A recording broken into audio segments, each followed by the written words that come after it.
या तो मान लो या मना लो। एक प्रेरक दृष्टिकोण। दोस्तों, जीवन एक रंगमंच है जहां हर पल हमें चुनौतियों और परिस्थितियों से सामना करना पड़ता है। कभी हमारी जिद होती है तो कभी सामने वाले की। इस लड़ाई में जीत किसकी होगी, यह इस बात पर निर्भर करता है कि हम स्थिति को कैसे संभालते हैं। बच्चों के साथ संवाद का महत्व। माता पिता और बच्चों के बीच का रिश्ता सबसे कोमल और संवेदनशील होता है। याद रखें, बच्चों को समझाने का सही तरीका मारपीट नहीं, बल्कि प्रेम और धैर्य है। बच्चों को ऐसे सिखाइए कि वे आपकी बात आपके इशारे से समझें। उन्हें डराने धमकाने की जगह प्यार से सिखाएं। बच्चों के कोमल मन पर गुस्से या पीड़ा का दाग न लगाएं, बल्कि विश्वास का बीज बोएं। अगर हम अपने बच्चों को यह सिखा दें कि प्रेम पूर्वक की गई बातचीत का महत्व क्या है, तो वे हमारी बात को दिल से मानेंगे और जीवन भर हमारे प्रति सम्मान बनाए रखेंगे। बड़ों के बीच रिश्तों की डोर। जीवन में कई बार ऐसे मौके आते हैं जब रिश्तों के बीच तनाव पैदा होता है। चाहे वह पति पत्नी हो, भाई भाई, पिता पुत्र, माँ बेटी, सास बहू, ऑफिसर वर्कर, गुरु शिष्य, दो व्यापारी आदि किसी के साथ भी आ जाते हैं। यह वह अवसर होते हैं जब हम परिस्थिति से समझौता करने का साहस नहीं जुटा पाते।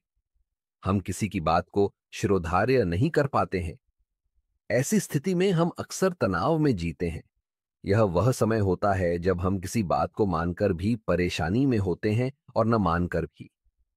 ऐसे समय में हमारे एक ओर तो अपनी जिंदगी, अपने स्वप्न और अपना स्वाभिमान होता है, तो दूसरी ओर अपनी जिंदगी किसी के लिए समर्पित करना होता है। अपने स्वप्नों को भूलना होता है और अपने स्वाभिमान को अभिमान समझकर छोड़ना होता है। ऐसे समय में क्या निर्णय लें, यह आप स्वयं नहीं समझ पाते। आपके सामने दो ही तरीके हैं। पहला, सामने वाले की बात को मान लेना, लेकिन यह जरूरी नहीं कि सही हो। दूसरा, अपनी बात को विनम्रता, समझदारी और अपने ढंग से समझाना, अर्थात मना लेना। यदि आपके अंदर अदम्य साहस है और अपने आत्मविश्वास पर भरोसा है, तो आप चुनौती भी दे सकते हैं। आप सफल होंगे, लेकिन आपको उस व्यक्ति को भूलना होगा। जिंदगी के नए मोड़ से नए रास्ते पर अकेले चलने का साहस आपको कहीं भीतर से तोड़ न दे, यह ध्यान रखना होगा। यह भावुकता में ना हो। अपनी भावुकता को अपना साहस समझने की गलती मत कर बैठना। यदि आपके पास धैर्य है तो आप मान लें या मना लें, आप हर स्थिति में सफल हो सकते हैं।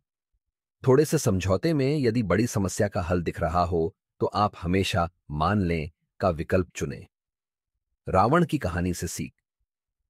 रावण जैसे महाप्रतापी योद्धा का अंत क्यों हुआ?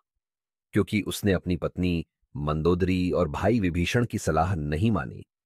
उसके पास सीता को लौटाने का विकल्प था, लेकिन उसने अपनी जिद को प्राथमिकता दी। यही जिद उसके पतन का कारण बनी।